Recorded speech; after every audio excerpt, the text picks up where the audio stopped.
Showtime Spanish, Episode 2. Es hora de pasar al siguiente nivel, de los ensayos al espectáculo. Este es tu momento. ¡Que se abra el telón! Places, everyone.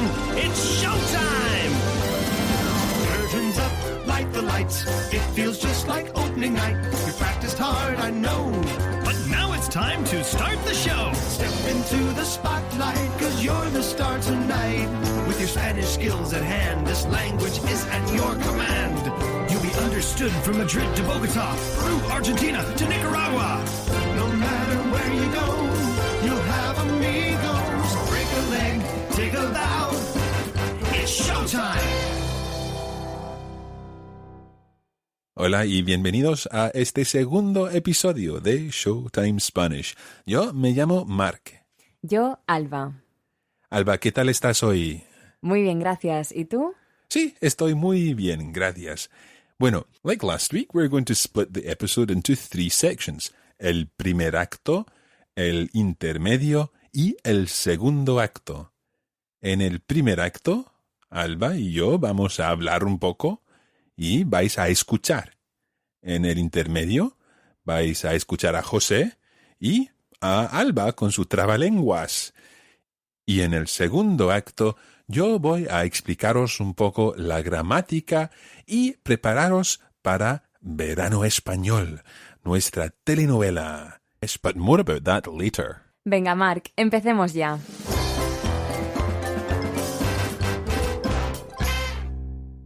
En el último episodio, Mark nos contaba que él estudió Filología Española en la Universidad de Salamanca. También nos contó que su abuela era italiana. Es decir, que Mark, hablas español, italiano e inglés. ¿Qué otros idiomas hablas también? Bueno, digamos que los idiomas son mi hobby, se podría decir. Sí. Me gustan los idiomas. Soy profesor de español y también de francés. Estudié francés, español y portugués en la universidad. ¡Ah! Y bueno, también hablo un poco de alemán. Mi mujer es profesora de alemán.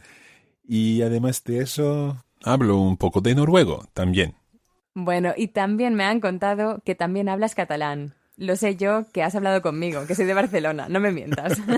Sí, parlo una mica de catalán, pero eso es otro podcast, ¿sabes? Vale, entonces ya lo comprobarán nuestros oyentes. Sí. De todos los idiomas del mundo, ¿cuál es tu preferido? Uy, es que me gusta mucho el sonido del islandés. No sé, hay algo mágico del islandés. Cuando oigo a una persona hablando en islandés, me encanta. Me gustaría mucho aprender islandés, pero el problema es que es muy difícil. ¿Y tú, además del castellano, del catalán, claro, y del inglés, hablas otros idiomas? Bueno, hablo un poco de alemán. Estuve viviendo un año entero en Alemania. Y bueno, es un idioma que me gusta muchísimo. Ach so, also sollen wir vielleicht auf Deutsch reden? Können wir machen, ja. Volvamos quizás al español. Vale. Otros idiomas, ¿hay algún otro idioma que te gustaría aprender? Bueno, hay muchísimos idiomas que me gustaría aprender, pero ahora mismo me encantaría aprender un poco de japonés. ¿Ah, sí? ¿Por qué? Porque me parece una lengua... Bueno, es otra cultura totalmente diferente y me interesa mucho y me encanta cómo suena. Además, también me gustaría aprender un poco más sobre el gaélico, ahora que estoy viviendo en Escocia. Sí, el gaélico es uno de los idiomas de Escocia, Gaelic en inglés. Por cierto, que me han dicho que mi nombre, Alba, significa algo en gaélico. Sí, tienes razón. La verdad es que Alba, o más bien en gaélico, Alba, quiere decir Escocia en gaélico. Entonces, te llamas Escocia en gaélico. ¡Qué casualidad!, ¿no? Sí. Y pues, por ejemplo, en gaélico podrías decir vivo en Escocia. Dirías Hamia Furuch an Alba. A ver, Hania Furuch an Alba. Pues no está mal. Gleva, en gaélico se dice gleva para muy bien. Bueno, lo seguiré intentando. Muy bien. So that was quite a lot of Spanish to listen to all at once. As we did last time, we're going to give you a summary of this now.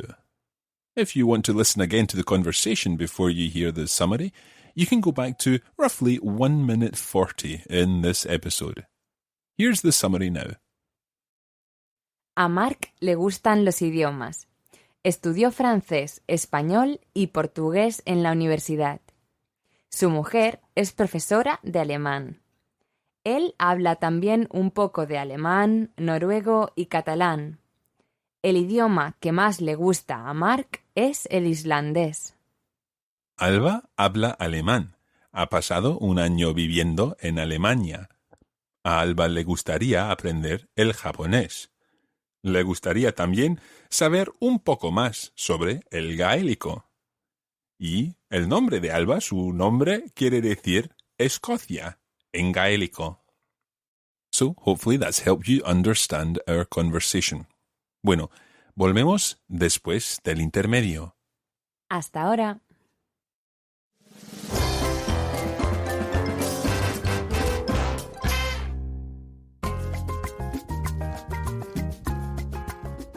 So this is the part of the show where you can sit back and relax. You'll still be learning, but nonetheless, puedes relajarte un poco.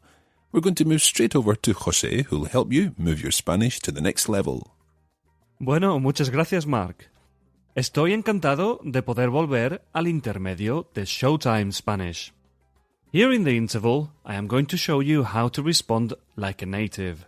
The idea is to take your Spanish further to the next level. Al siguiente nivel. Spanish native speakers, just like English speakers, actually use quite a little bit of slang when they talk. Being able to handle some of this slang is a key part of becoming proficient in a language. Let me show you how to respond like a native when someone is being a little bit annoying. If someone is annoying you or insisting too much about something, then you can say to them, "No seas pesado," or "No seas pesada," if you are talking to a girl. It means, "Don't be such a pain." You can also say, "Eres un plasta," or "una plasta," if you're using the feminine form. And that means something like, "You're such a pain." Right, so you can now tell people what you really feel. So you can repeat after me. No seas pesado. Eres un plasta. Okay, and that's it from me in this interval. Remember, it's all about taking your Spanish that little bit further. Muchas gracias y hasta el próximo intermedio de Showtime Spanish. And now, back to Mark and Alba. Gracias, José. Bueno, Alba, te toca a ti. ¿Qué hora es? Es la hora del trabalenguas. ¿Y qué tienes para nosotros? Bueno, tengo un trabalenguas muy bonito. A ver, primero os lo voy a decir lento. Y luego me atrevo y os lo digo muy rápido. Vale. A ver, ese dicho que me han dicho, que tú has dicho, que yo he dicho, ese dicho no lo he dicho, porque si lo hubiera dicho, ese dicho estaría bien dicho por haberlo dicho yo. Uy, bueno, dicho is the past participle of the verb decir, meaning to say. So dicho means said. But the word el dicho also means saying. So the first part was? Ese dicho que me han dicho. So that saying which they have said to me. Que tú has dicho. That you have said. Que yo he dicho. That I have said. Ese dicho no lo he dicho. That saying I didn't say. Porque si lo hubiera dicho. Because if I had said it, that's the pluperfect subjunctive. Ese dicho estaría bien dicho. That saying would have been well said. Por haberlo dicho yo. Because it was me who said it. Okay, the whole thing fast. Ese dicho que me han dicho, que tú has dicho, que yo he dicho, ese dicho no lo he dicho porque si lo hubiera dicho, ese dicho estaría bien dicho por haberlo dicho yo. So there's something to practice for next time.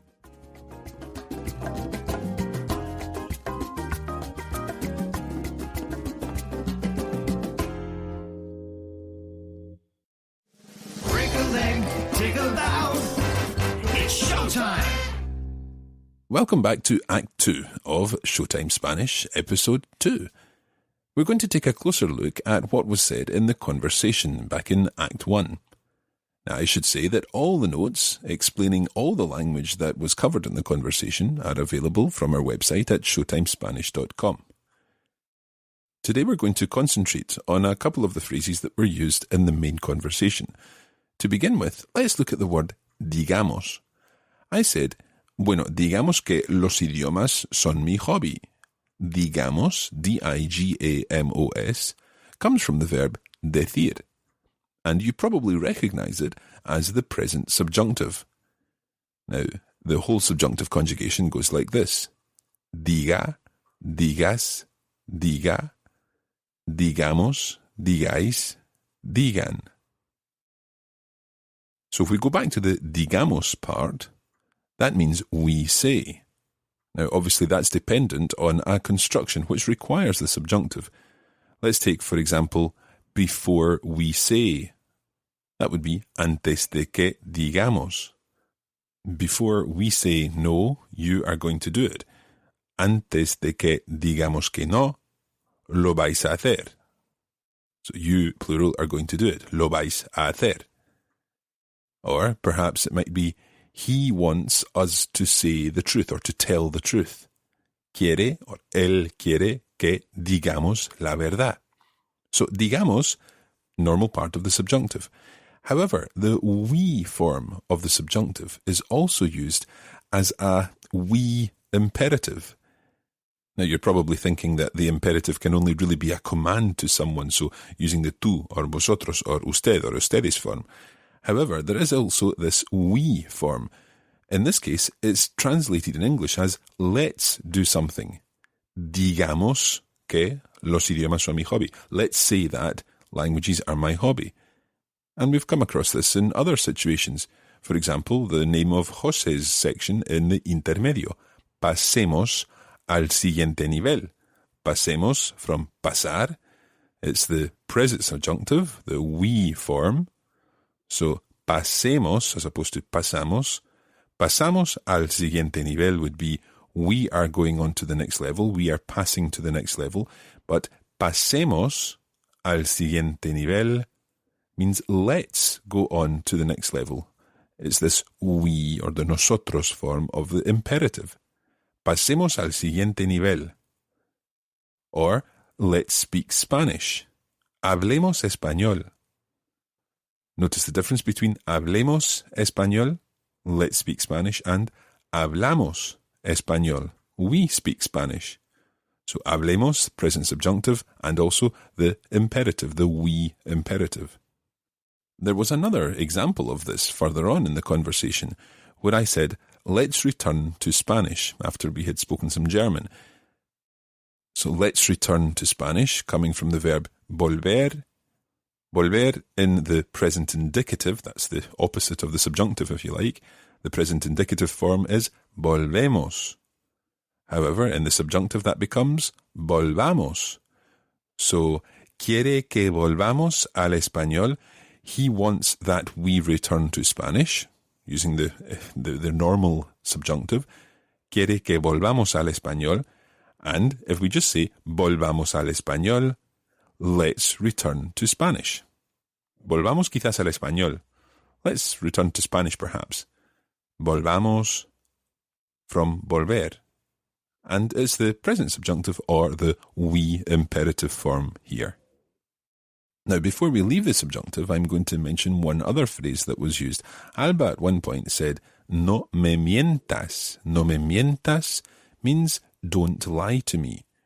Mientas comes from the verb mentir. Mentir, to lie.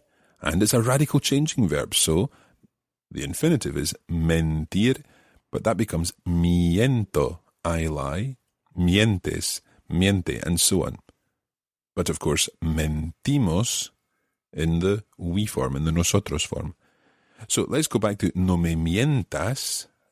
That's the subjunctive. And the subjunctive is used in the negative imperative. So when you're telling someone don't do something, and you're using the tú form, it becomes no me mientas. So you use the present subjunctive of the tú form, in this case mientas, And you put the no in front of it, obviously, because it's negative. No me mientas. So don't speak Spanish. No hables español. No hables español. How would you say speak Spanish in the tu form? Speak Spanish as the imperative would be habla español. And that's the tu form of the imperative. The usted form is hable español. In a future lesson, we'll take all the imperatives, negative and positive, informal, formal, and indeed the we form that we've been looking at today, and we'll go through everything. Don't worry too much about it just now. Before we leave the imperative, I do want to mention one other thing. We've had no me mientas, don't lie to me. A very, very common phrase using the same construction is no me digas, don't tell me. And it's used just like that, like the way we would use it in English. Don't tell me, you don't say, no me digas. It's used almost as an expression of disbelief, and you don't even need to follow it with anything, but it's a nice Spanish phrase, no me digas. You don't say. Now, there's one other thing I'd like to cover here, and that is a special use of the future tense when it's combined with the word ya. Ya means, of course, already. And to explain this, I'm going to tell you a little story. Como sabéis, yo estudié en la Universidad de Salamanca, en España. Un fin de semana quería ir a una fiesta con algunos amigos de la universidad. Pero yo no estaba bien, estaba enfermo. Así que, después de la fiesta, quería saber lo que había pasado. Okay, up to now? So there was a party, I wanted to go, but I wasn't very well. So, después de la fiesta, after the party, quería saber lo que había pasado. I wanted to know that which had happened, what had happened. Así que le llamé a mi amiga Estela el lunes por la mañana y le pregunté, ¿qué tal la fiesta? So I called my friend Estela on the Monday morning y le pregunté, ¿qué tal la fiesta? And I asked her, how was the party? Estela me respondió, uy, ya te lo contaré todo. Now, when she said this to me, I'd never heard this construction before. Obviously, I knew what it meant. I knew what she meant, that she would tell me all about it. But I had never heard the ya and the future tense used in this way. And it was quite tricky to translate it into good English. Now, you might be thinking that it's a little bit strange that I remember this one situation in which a phrase was used. But I guess that's the way that you learn a language. You remember when you first hear particular phrases. So, ya with the future tense has this idea of soon. So, ya te lo contaré todo. I'll soon tell you all about it. Ya sabrás. You'll soon know all about it. Or, ya te diré. I'll soon tell you. But it's used quite idiomatically, so it's difficult to translate. In the conversation, Alba said, ya lo comprobarán nuestros oyentes. Our listeners will soon see for themselves. Our listeners can soon check that out for themselves. And that was when we were talking about Catalan. But as you can see from this example, it is quite difficult to translate. Ya te lo contaré todo. I'll soon tell you all about it. You'll soon hear all about it. Also the phrase ya veremos that we've heard lots of times. Ya veremos. We'll soon see. Ya veremos. We'll see about that when the time comes. Okay, this has been quite tricky stuff, so again, can I remind you that there's lots more explanations in the notes for this week's podcast. And that brings us to the end of Act 2.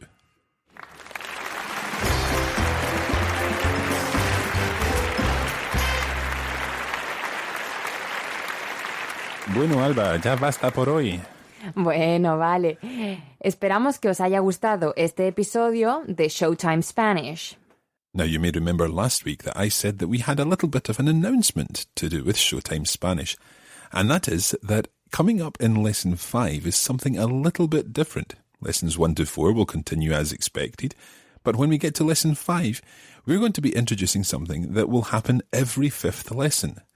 It's Showtime Spanish, and we need a show. So our very own culebrón, a soap or telenovela, is going to begin with Lesson 5, and it's called Verano Español. And the idea is that in the run-up to each episode of Verano Español, the language that you're learning in the main podcasts, in lessons 1 to 4 and 6 to 9 and so on, will help you understand the script of the telenovela or the culebrón in lesson 5, 10, 15 and 20. You'll be following the stories of various people, and we'll be introducing the first of these next week. So, something to look forward to. And of course, the full script of Verano Español and all the notes associated with it can be found in our show notes at www.showtimespanish.com. Okay, Alba, over to you. Queridos oyentes, se cierra el telón. The curtain is indeed coming down, so join us next time on Showtime Spanish. Nos vemos en el próximo episodio. Hasta la próxima, amigos. You'll be understood from Madrid to Bogota, Peru, Argentina to Nicaragua. No matter where you go, you'll have amigos. Break a leg, take a bow. It's showtime. This podcast was brought to you by the Radiolingua Network. Find out more at www.radiolingua.com.